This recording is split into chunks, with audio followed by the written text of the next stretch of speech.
Izuku sat at his desk, thinking deeply about the matter at hand.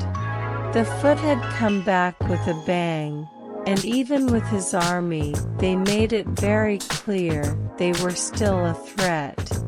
One that would take the lives of many of his men if left unchecked.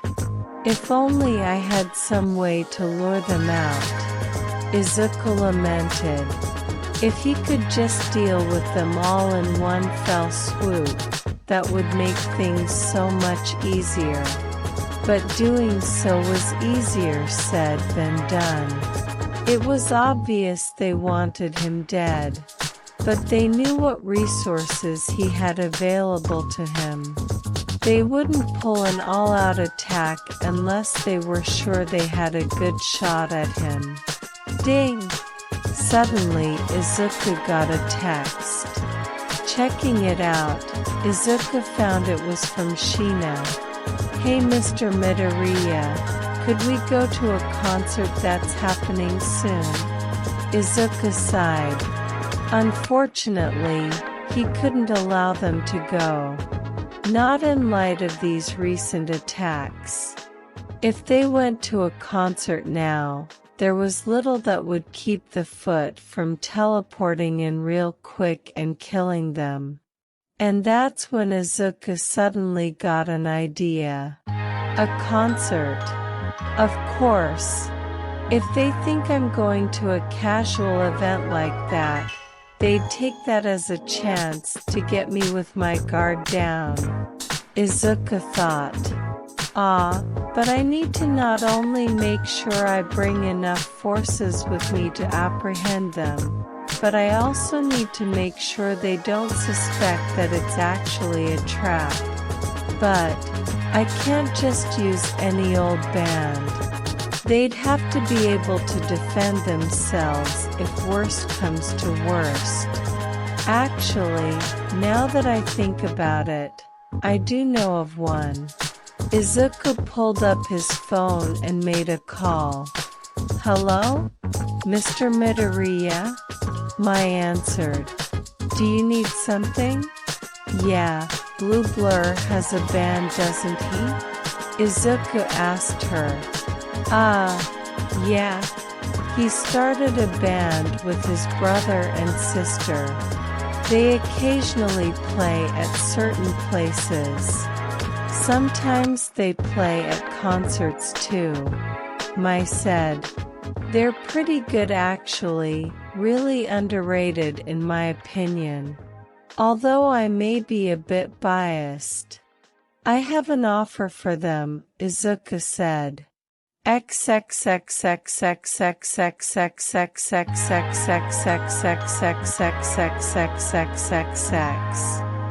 trap concert, huh? Blue mused as he sat back against his couch. He hadn't been expecting to get a call from the Izuku Midoriya today, let alone a call proposing that he and his siblings perform in concert meant to lure out extremely dangerous criminals. I understand if you want to refuse. I am asking you to put you and your family in danger, Izuku said. Yeah, I'm gonna have to run it by them first, but honestly, knowing them, they'll probably say yes. Blue shrugged. Still, what happens if they don't show? Then me and a few choice people get a good show. Izuku sighed. Just call me when you've got an answer.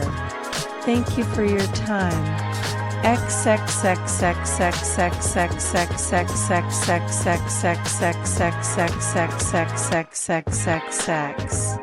Thank you three for coming, Nisa said, looking at the three students that had gathered in his office. Achiko, Todoroki, and Bakugo. I have a special assignment for you three. Your first undercover assignment, in a way. Nizu explained. As I'm sure you're aware, the Midoriya Foundation has been working tirelessly to try and deal with the many terrorist groups that have been targeting them. And as of recently, they have a brand scheme in the works that I'd like you all to take part in. I'll do it, Ochako said firmly, donning a look of fierce determination. TCH. What exactly does he want us to do? Bakugo asked. So, in a couple of weeks, there will be a fake concert, the purpose of which will be to lure out attackers, and then defeat them, Nizu explained. Aside from Midoriya himself, several of his more elite forces, bodyguards, and many pro-heroes will be attending in disguise. And I'd like for you three to attend as well. Uraraka already made her thoughts clear, but I also accept, Todoroki said. What about you, Bakugo? Want to help your old victim? Shut it, icy hot. Bakugo growled. And I'm in. Not like I got anything better to do. Perfect. However, you three will need to be in disguise, Nizu explained. Completely unrecognizable. Fortunately, the Midoriya Foundation provided us with some. Suddenly, 3 mind weavers appeared on Nizu's desk, having been there the whole time, but using their abilities to stay invisible. These 3 Grimm are called mind weavers.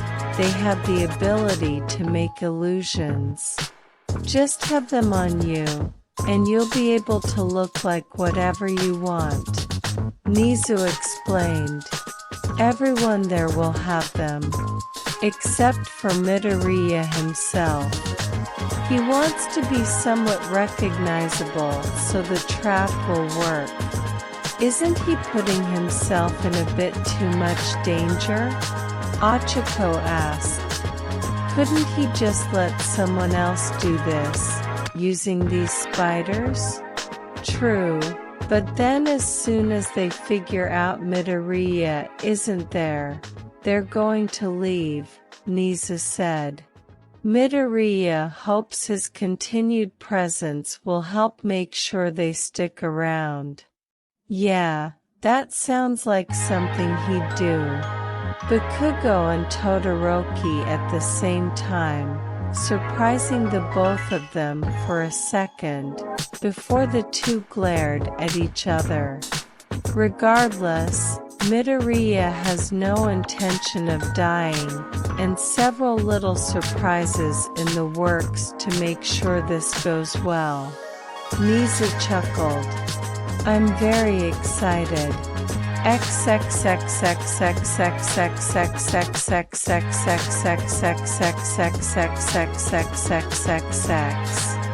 So you want me to attend, but no other Midoriya Foundation personnel? Keita asked. This time she'd come to see Izuku in person, the two meeting in Izuku's office. We've done a good job rooting out potential spies from the army, but I'm not deluded enough to think we've gotten rid of all of them, Izuku explained. Not to mention, the majority of our troops are woefully ill-equipped to take care of foes like this. So I'd like to keep this operation down to more elite members of the army, as well as outside help. That being yourself, a few friends from the UA, some pro-heroes, and some of my bodyguards, as well as some new members of our armies. Do you remember what I told you about more powerful allies? Suddenly, the door opened and a young man stepped in. Morning, sir. The man appeared to be mostly made of metal, with the only human parts of him being his face and white hair, although he had a robotic eye patch. The rest of his body was made of black metal, complicated but cool-looking robot parts. This is Raiden. His real name is classified by his request, so please don't ask about it, Izuka said. He's our first true success with project mechanization, and he'll serve as the leader of an elite task force that will soon be under the Midoriya Foundation Army. And he'll be joining us during the attack. Nice to have you. Hope you're worth the money those parts no doubt cost, Keita said, looking him over. I'll try to make myself useful. Raiden chuckled. Nice to meet you in general. Use my sword carefully. Speaking of swords. Izuka reached under his desk. I have something for you. He then pulled a black sword, with a fractal embedded in the hilt. This is yours, Izuka said, handing the weapon to his general. The sword itself is mostly just a decoration. You could use it, but I don't see why you would. The main draw is the fractal. It simply increases the power of your flames, and thus the constructs you create.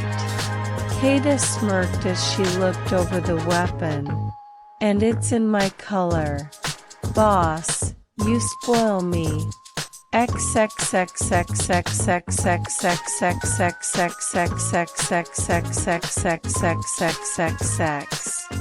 You can't replicate it. Shredder shouted, staring down a half-fly man scientist, something fierce. This crystal is just far too advanced. Too chaotic, the fly man said. Any further attempts to try and replicate this will just dissolve into disaster and damage to our own property. Very expensive damage. Not to mention the cost of resources dash.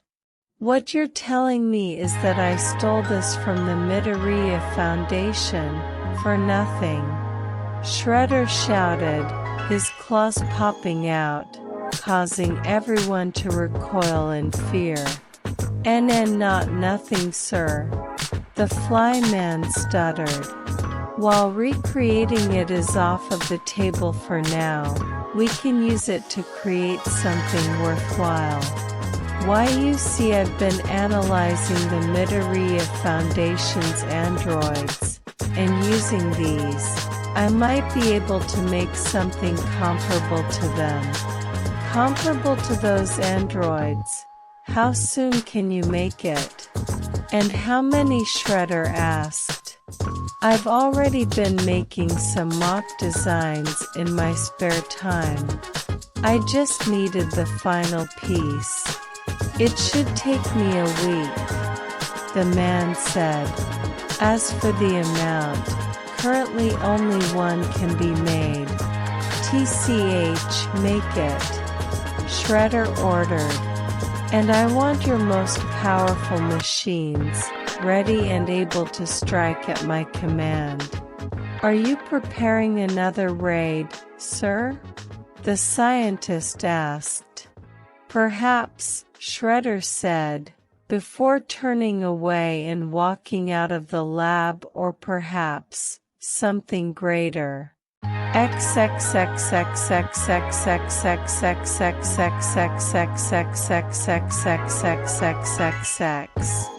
In a dark room, 6 armored ninja warriors gathered, all donning different colors.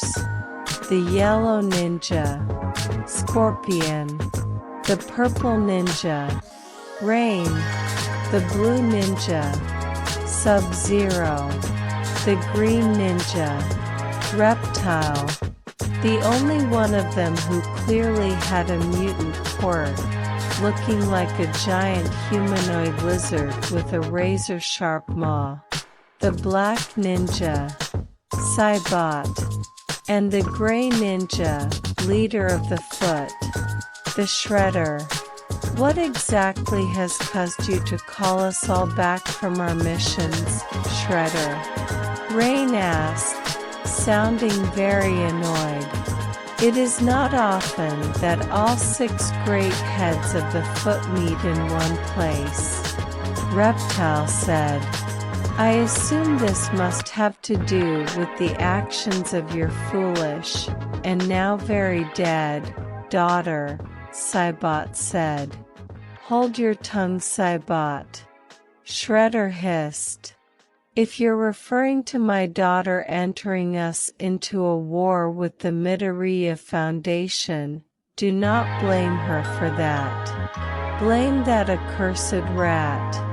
Once he joined the Foundation, becoming our enemy was inevitable.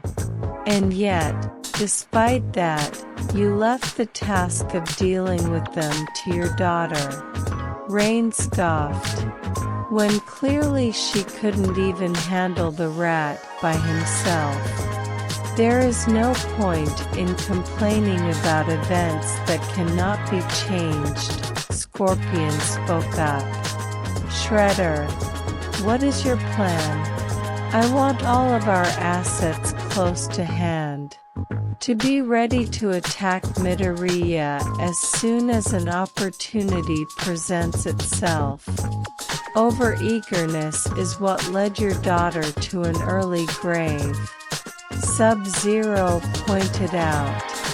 And yet, with each second, the boy grows stronger, Shredder pointed out. He can track teleportation, freely open portals himself, commands a powerful army, as well as 2 androids who command near all-might levels of power. Soon he'll be able to find us no matter where we hide, and he'll bring his full might down upon us. We need to kill him, and then dismantle his organization piece by piece. First, him. Then his scientists. Then his generals. And so on. As much as I hate to admit it, you have a point. Rain said. But doing that is easier said than done. As you said, the boy can open portals wherever he pleases. If you don't kill him within seconds, he'll escape. Only if he has access to the facility which manages his teleportation, Shredder said. And my men have been working on infiltrating his ranks. And I've finally gotten some men working in that facility. They can take it over for a short while, and keep him from getting away, long enough for us to kill him. We simply need a good opportunity.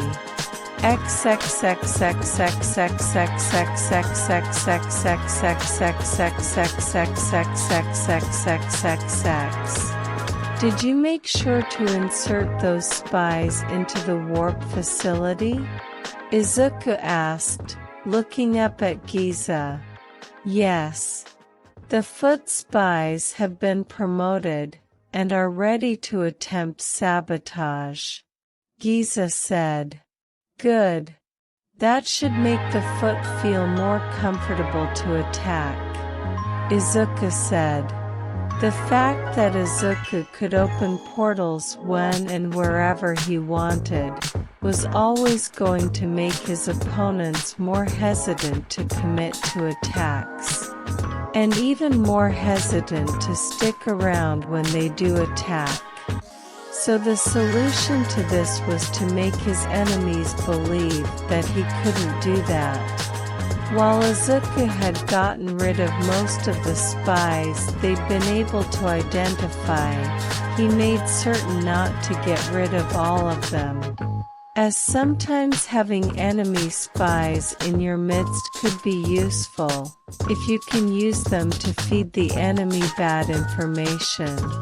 So he took a few of those spies and promoted them so they'd have access to the warp tech. Hence their enemies would believe they'd be able to shut down, destroy, or take over their ability to open portals. When in reality the moment they attempted to do any of that, they would be immediately stopped, and used to feed false information to the attackers. It was a pretty smart plan if Izuku said so himself.